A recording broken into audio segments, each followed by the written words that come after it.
Dhe edhe Talmudin e kanë të tmerrshëm këta.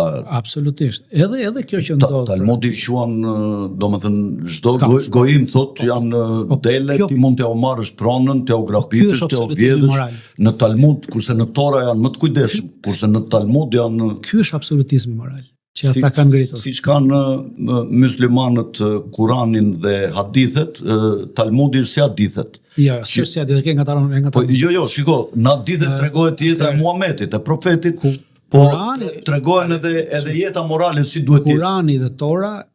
Kurani, Tora, Ungjilli dhe Ungjilli janë libra të zbritur, absolutisht.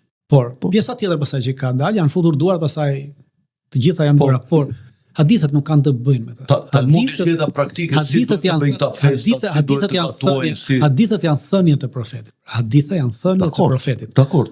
Po dhe këta kanë të mojësiu në Talmud. Absolutisht që kanë, por ama hadithet nuk janë pjesë e Kuranit. Jo, po edhe Talmudi është pjesë e Torës. Po këta ndjekin Talmudin. Paralele janë të ndjekin Talmudin. Po këta ndjekin Talmudin, në Talmud dalin hapur këta. Kurse muslimanët ndjekin Kuranin. Biles ka një thënie të profetit Muhammed alayhis salam, i cili thotë që në rast se një besimtari i humbet rruga dhe nuk e gjen rrugën, as te thëniet e mia, as te ligjet islamike, atëherë le t'i kthehet Kuranit. Baza e parë është Kurani. Pastaj janë hadithet. Baza është Kurani. Pastaj vijnë katër shkollat gjithçka baza është kuranike.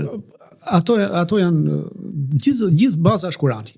Baza është Kurani dhe çdo muslimtar, çdo musliman, çdo besimtar ka për kushtetuta atë Kuranin. Pjesa tjetër pastaj janë gjëra që në Australi çfarë mund të ketë ndodhur? Si? Në Australi